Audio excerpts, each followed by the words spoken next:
Bismillah. Georgean était le diable, de la partie de Berry que l'on appelle la vallée noire.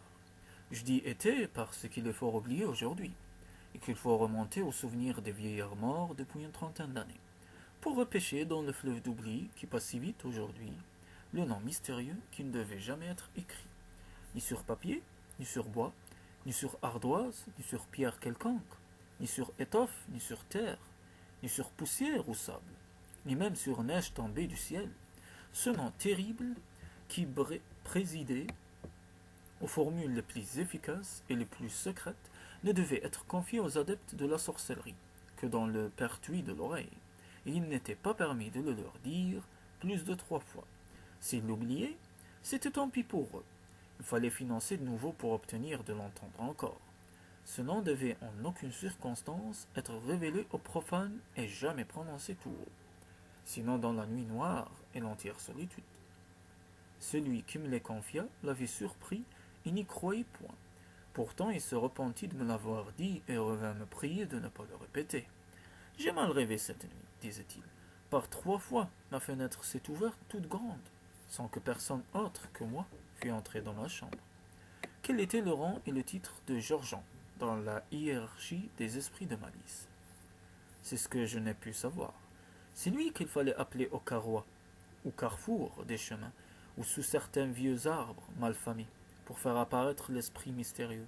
Avait-il pouvoir par lui-même sur certaines choses de la nature?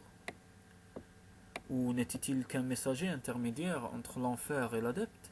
Je le croirais. Un homme du nom de Georgean avait été jadis emporté à Montgivray par le diable. C'est peut-être cette mauvaise âme qui faisait dès lors le métier de conduire les autres âmes à la perdition. Georgean était à moitié invisible, en ce sens qu'il n'apparaissait que dans les nuits sans lune ou à travers d'épais brouillards. On voyait alors une forme humaine plus grande que nature, mais l'habit, les traits, les détails de cette forme restaient toujours insaisissables, ou tellement vagues qu'il était impossible d'en conserver la mémoire, aussi bien que de le reconnaître. Même à la voix, quand on avait plusieurs entrevues avec lui, il fallait chaque fois l'appeler par son nom, et lui dire « Est-ce toi avec qui j'ai parlé, telle nuit ou tel lieu ?» S'il ne répondait pas « C'est moi », il fallait se défier et ne rien lui raconter de ce qui s'était passé dans les précédents entretiens avec le diable. Soit que Georgean cachait son identité pour éprouver la discrétion et la prudence de son adepte, soit que le paysan pousse la prudence jusqu'à se méfier du diable, même après s'être donné à lui. Il est certain tout au moins que le paysan a la prétention d'être aussi rusé que Satan, et qu'en tout pays, ces légendes merveilleuses sont pleines de malice attribuées à de bons gars qui ont su berner le démon et le prendre dans ses propres pièges. Parmi les plus jolies, il faut citer celle du fait amoureux que rapporte l'auteur de la Normandie merveilleuse et qui a toute la grâce du langage rustique. Le fait s'était épris d'une belle femme de campagne. Chaque soir, pendant qu'elle filait auprès de son feu, il venait s'asseoir sur un escabeau à l'autre coin de la cheminée. La femme s'étant aperçue de sa présence et de ses regards de convoitise, avertit son mari, qui prit ses vêtements, sa place et sa quenouille, et faisant mine de filer, attendit le lutin. Celui-ci arrive, regarde de travers l'étrange filandière, et lui dit « Où donc est la belle, belle d'hier au soir, qui file, file, et autorole toujours, car toi tu tournes, tournes, et tu n'autorolles pas ?»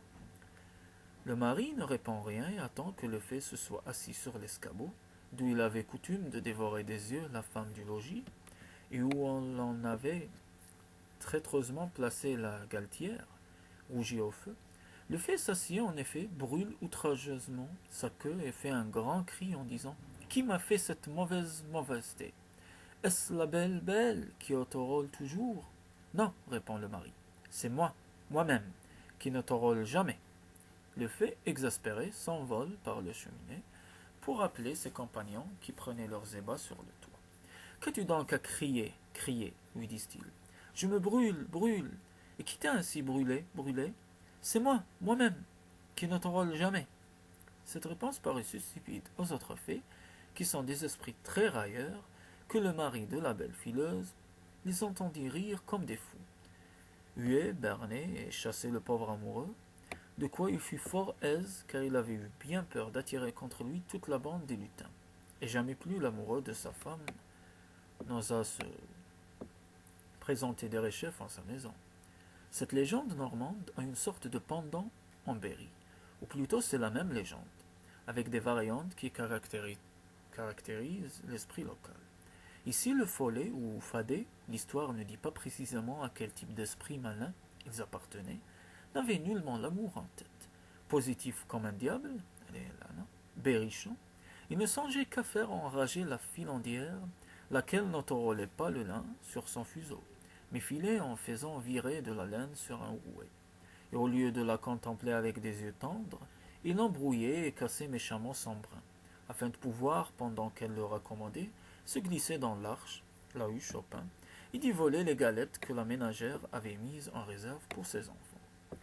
S'étant aperçue de ce manège, la bonne femme ne fit semblant de rien, et feignant de se baisser, elle ramassa subtilement le fin bout de la langue du personnage, l'attacha avec son brin de laine, et se mit à la vironner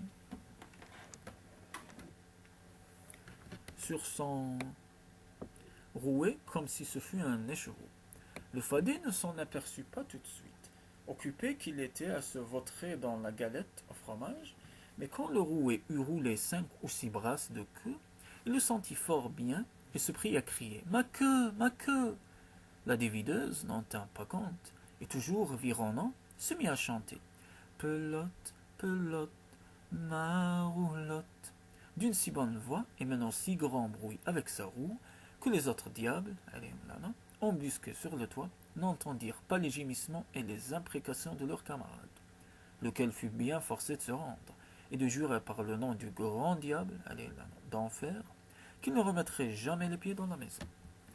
D'après certaines versions, le lutin qui s'amuse à jouer, embrouiller et mêler les fils des dévideuses et atteint l'esprit femelle. Une mauvaise fade. J'ai entendu dans mon enfance une vieille qui avait coutume de dire en pareille occasion la jouéarde, siamise, et elle faisait une croix dans la main pour conjurer et chasser la diablesse. Ce qu'ailleurs on appelle le gobelin, le fée, le lutin, le farfadet, le kobold, l'orco, l'elfe, le troll, etc., etc. En Berry, on l'appelle le plus souvent le follet. Il en est de bons et de mauvais. Ceux qui pensent les chevaux à l'écurie et dans tous les valets de ferme entendent le fouet et l'appel de langue, de même que ceux qui la nuit font galoper la chevaline au pâturage, et qui leur jouit le crin pour s'en faire des étriers, vu qu'ils sont trop petits pour se tenir sur la croupe de l'animal, et qu'ils chevauchent toujours sur l'encolure. Sont d'assez bons enfants et fouillent à l'approche de l'homme. Toute leur malice consiste à faire mourir ou à avorter les juments dont on se permet de couper la crinière quand il leur a plu de la tresser et de la nouer pour leur usage. On appelle les montures favorites du follet chevaux bouclés. Et autrefois, on les estimait comme les meilleurs et les plus ardents. Les juments pensés du follet étaient recherchés en foire comme bande poulinière. Ce follet des écuries existe encore chez nous, dans la croyance de beaucoup de gens. Tous les paysans de 40 ans qui se sont donnés à l'élevage des chevaux l'ont vu et en font serment avec une candeur impossible à révoquer en doute. Ils n'en ont jamais eu peur, sachant qu'il n'est pas méchant. Ils le décrivent tous de la même manière. Il est gros comme un petit coq, il en a la crête d'un rouge vif, ses yeux sont de feu, son corps est celui d'un petit homme assez bien fait, sauf qu'il a des griffes au lieu d'angles. On varie quant à la queue. Selon les uns, elle est en plume, selon les autres, c'est une queue de rat d'une longueur démesurée, et dont il se sert comme d'un fouet pour faire courir sa monture. Dans le nord de la France, certains de ces nains sont fort méchants et se plaisent à égarer les voyageurs. Dans la marche, autour des dolmens, tout esprit est dangereux et hostile à l'homme parce qu'il est préposé à la garde des trésors cachés sous les grosses pierres.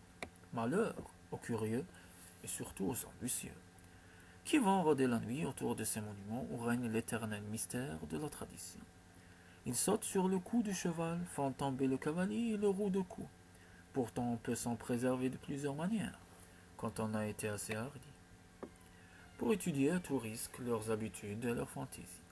En général, ils ne sont pas intelligents et parlent avec difficulté la langue de l'homme. comme ceux de la Normandie et comme les Korriganes de la Bretagne. Ils ont la manie, ou plutôt l'infirmité, de répéter 2 fois le même mot, sans pouvoir arriver jusqu'à 3, ou s'ils dépassent ce nombre en le doublant, ils ne peuvent pas le dire une 7e fois. Un chercheur de trésors, qui voyait la nain sauter devant lui en l'entraînant dans une ronde magnétique, et en lui disant sans cesse, d'une petite voix aigre, tourne, tourne, l'arrêta court en lui répondant, je tourne, je retourne, et je détourne. Le lutin ne comprit pas, et pensant que c'était là une formule au-dessus de son savoir, il lâcha l'homme, sauta sur la pierre, et la fit danser si fort et tourner si vite qu'il en sortait du feu. L'homme n'osa pas en approcher, mais il put se retirer sans être suivi. Seulement, le nain lui avait imprimé un tel mouvement de rotation, en le faisant valser avec lui autour de la pierre endiablée, qu'il rentra chez lui toujours, tournant sur lui-même comme une toupie lancée et alla tomber de fatigue à la porte de sa maison.